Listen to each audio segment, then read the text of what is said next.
the 5 programme areas that are coordinated by Renette and Roger for delivering today, Ruth on future services, Trevor on corporate performance, myself on, did I say 5? 4, and myself on some of the other areas that I take responsibility for.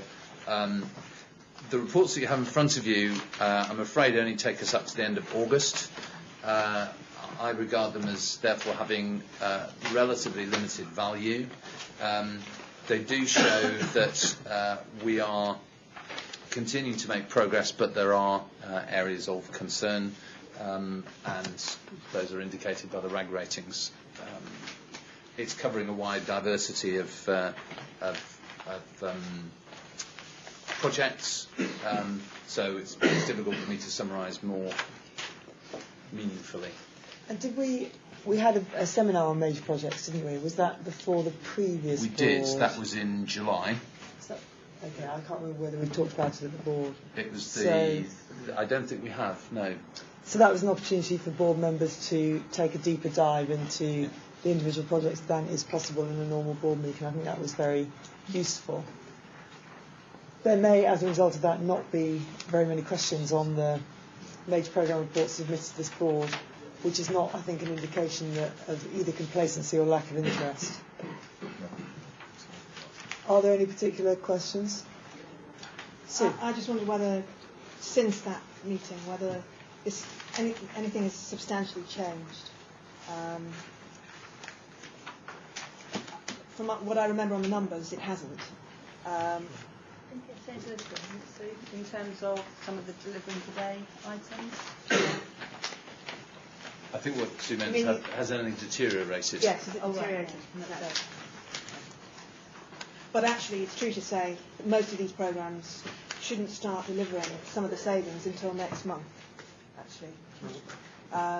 So that's going to be the real test, isn't it? I wrote up a note of the board seminar, and what I recollect from that was that the headline comments from the board seminar were that the board had welcomed the opportunity to look in more detail at the projects, and came away with a feeling that the executive had a very firm grip of what was going on and really had all of these projects firmly in control. Not all of them were delivering exactly to plan, but it was a sense of a programme of complex projects being very well managed. And I think that's generally still still the case. Yeah, good. Okay, that's fine then. Let's then conclude the performance section of the board with Ronette, who's going to present to us some of the key operational issues, including the how we're going with the implementation of the new roster system. There should be a presentation, and there's also some copies that have been handed out because the technology won't work. So what I wanted to give the board was an update on both the contracts framework, which was the original title for DT2, which incorporates roster options, as well as some more detail on frontline staffing levels and the interplay that we've already touched upon with the volume of contacts.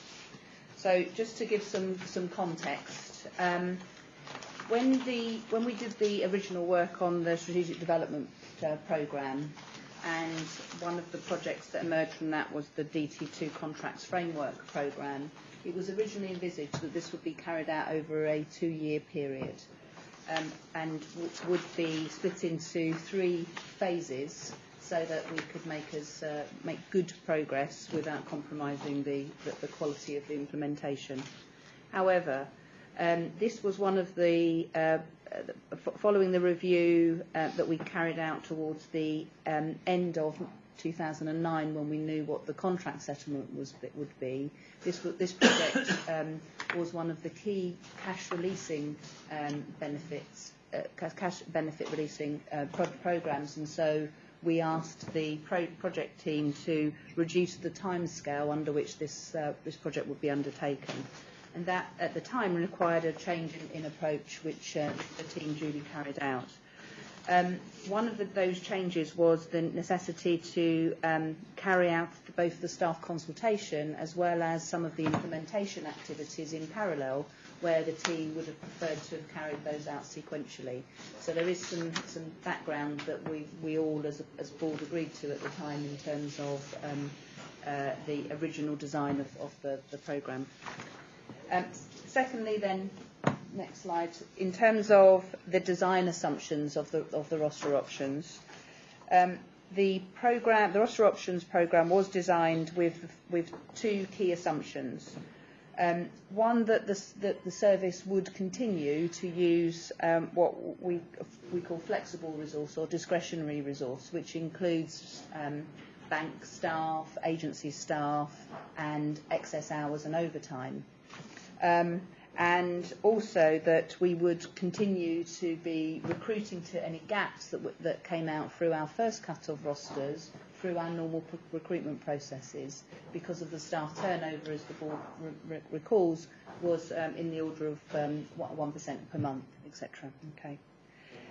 However, in light of the reduction in call volumes and the spend to date versus the budget to date, we've had to reassess the situation, and for that reason, these assumptions no longer apply currently, but there's no reason to believe that they won't apply in the future. Okay, so for example, we have reduced substantially the amount of flexible discretionary resources that we use in order to come within the budget envelope. And we had to, very regrettably, stop recruitment for the time being, although that won't be the case going forward. And just to illustrate this, there are two slides in the pack that shows board members the amount of reduction that we've seen in two of our staff groups, our nurse advisor community and our health advisor community, for the amount of discretionary overtime and agency and bank staff that we've used.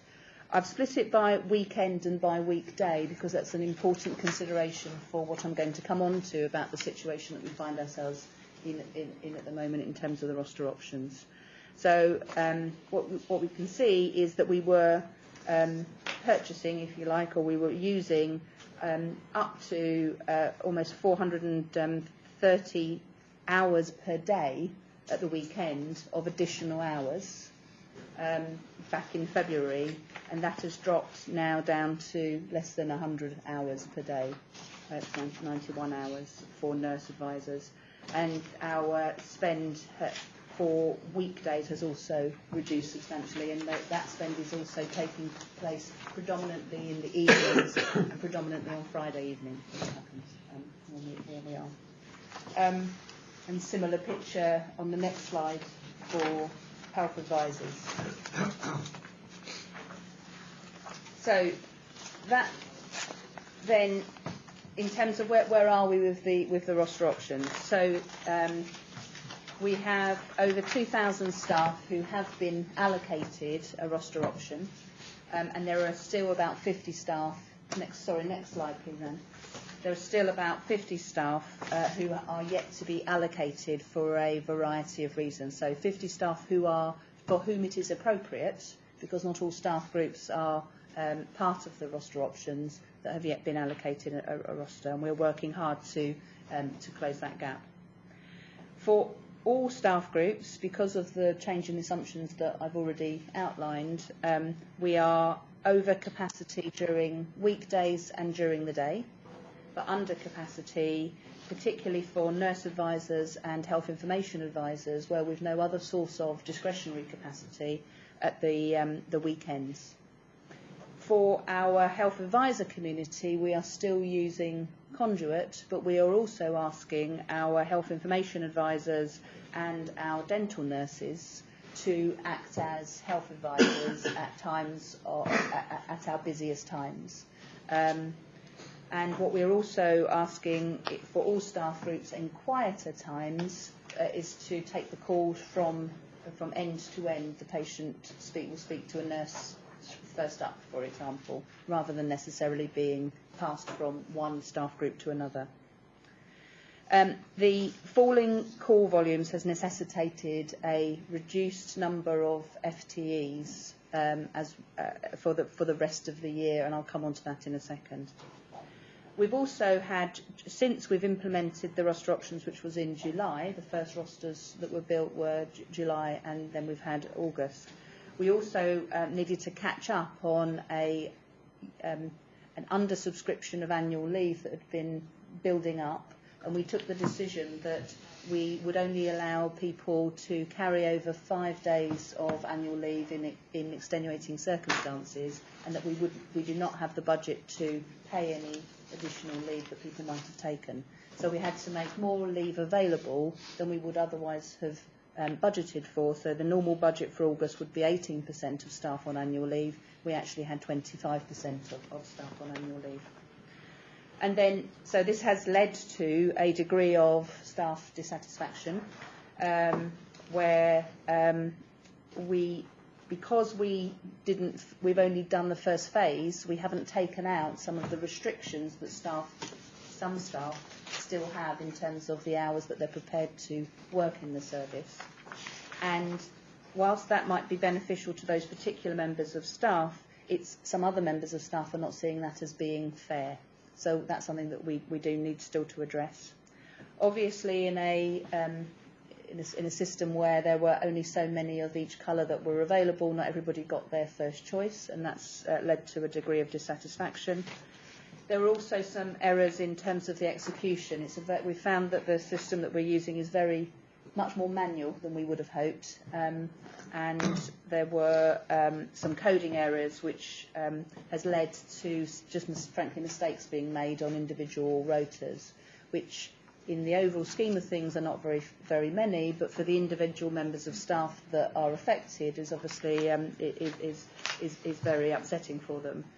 And also there were some delays in the allocation of schedules that were linked to that, so people weren't getting the amount of notice that they were previously available to them. And then we've also been operating 2 different ways of requesting annual leave. An old way plus trying to bring in the new version, which is not formally launching until October, and this has led to some issues with staff not being able to get the annual leave that they'd like to for the rest of the year. So in terms of staffing requirements, next slide please. We have done a significant piece of work to look at the forecast for call volumes for the balance of the year, the number of staff that are required based upon current and forecast efficiency levels that are required in order to deal with that volume of calls. And that is broken down by what do we need on average in terms of number of hours, which we've then split down into FTEs, as well as what the peak requirement would be over the Christmas and the Christmas week. What we've then looked at is the number of staff that we've got in post, and this chart is as of the end of August.